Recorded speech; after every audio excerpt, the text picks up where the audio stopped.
ഒന്നുകൂടി ഒന്ന് കുട്ടിയാവാൻ. എനിക്ക് അതാണ് കേട്ടോ കാരണം.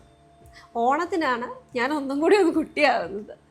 എൻ്റെ കസിൻസും എൻ്റെ ചിറ്റപ്പനും എൻ്റെ അച്ഛനുണ്ടായിരുന്നപ്പോൾ അച്ഛനായിരുന്നെങ്കിലും അപ്പച്ചിമാരും എല്ലാവരും ആയിട്ട് നമ്മളുടെ കുടുംബ വീട്ടിൽ ചെന്ന് കുറേ സുന്ദരിക്ക് പൊട്ടുവിടലും അല്ലെങ്കിൽ പിന്നെ നമുക്ക് കുറച്ച് സെവൻസ് കളിക്കാനും അങ്ങനെ ഇങ്ങനെയായിട്ട് കുറേ കളികളുണ്ടാവും. നമ്മൾ എന്തായാലും അത് കളിച്ചിരിക്കും. അപ്പോഴാണ് നമ്മളുടെ കുഞ്ഞുങ്ങളെയൊക്കെ അങ്ങ് മാറ്റി നിർത്തും. എല്ലാവർക്കും കുട്ടികളൊക്കെ ഉണ്ട്, മിക്കവർക്കും ഉണ്ട് കേട്ടോ. അപ്പോൾ എല്ലാവരും അതിനെയൊക്കെ മാറ്റി നിർത്തി അവർ കൂടെ കളിക്കുന്ന കളികളാണെങ്കിൽ അവരെയും കൂടെ കളിപ്പിക്കും. ഇല്ലെങ്കിൽ നമ്മളപ്പം ഒരു സന്തോഷമാണ്, ഒരു ബഹളമാണ്. ആ ഒരു ദിവസം ഭൂമിയിൽ ഇനി എന്ത് തരാമെന്ന് പറഞ്ഞാലും ഞാൻ മാറ്റി നിർത്തുകയില്ല കേട്ടോ. ഇപ്പോൾ നമുക്ക് ഒരുപാട് കാര്യങ്ങളുണ്ട്. ഓണത്തിന് വെയിറ്റ് ചെയ്യാന്ന് പറഞ്ഞു കഴിഞ്ഞാൽ ഡ്രസ്സിങ് അപ്പ് ആൻഡ് അറ്റൻഡിങ് ആ ലോട്ട് ഓഫ് ഓണം ഫങ്ഷൻസ്, തിരുവാതിരകളികൾ കാണും.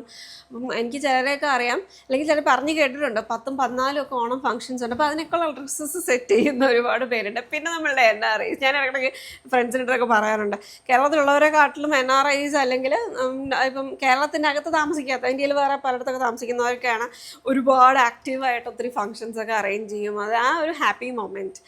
സോ ഞാൻ എല്ലാവർക്കും ആശംസിക്കുന്നത് അതാണ്. നമ്മൾ സ്നേഹിക്കുന്നവർക്കും നമ്മൾ സ്നേഹിക്കുന്നവരും ഒക്കെ ആയിട്ട്, ഫ്രണ്ട്സ് ആൻഡ് ഫാമിലി ആയിട്ട് ഒരുപാട് മെമ്മറബിൾ ആയിട്ടുള്ള ഒരു ഓണം നിങ്ങൾക്ക് ഈ വർഷം ഉണ്ടാവട്ടെ എന്ന് ഞാൻ പ്രാർത്ഥിക്കുന്നു, ആശംസിക്കുന്നു. അപ്പോൾ ഹൃദയം നിറഞ്ഞ ഓണാശംസകൾ. അതിനോടൊക്കെ കൂടെ എനിക്ക് ഒരുപാട് നന്ദി പറയാനുണ്ട്. എൻ്റെ ഒരുപാട് സപ്പോർട്ട് ചെയ്തിട്ടുള്ള കസ്റ്റമേഴ്സിന്. അവർ ഫോട്ടോസ് എനിക്ക് അയച്ചു തന്നിട്ടുണ്ട്. ഞാൻ എൻ്റെ കയ്യിൽ നിന്ന് വാങ്ങിയിട്ടുള്ള ഡ്രസ്സസൊക്കെ ഇട്ടിട്ടുള്ള ഫോട്ടോസ് ഞാനായിട്ട് ഷെയർ ചെയ്തിട്ടുണ്ട്. അപ്പോൾ അതൊക്കെ ഒരുപാട് സന്തോഷം എനിക്ക് തന്നിട്ടുമുണ്ട് കേട്ടോ. അപ്പോൾ അതിനൊക്കെ ഒരുപാട് നന്ദി. ഈ ഒരു സമയത്ത് സപ്പോർട്ട് ചെയ്തതിനും ഒരുപാട് നന്ദി പറയുന്നു.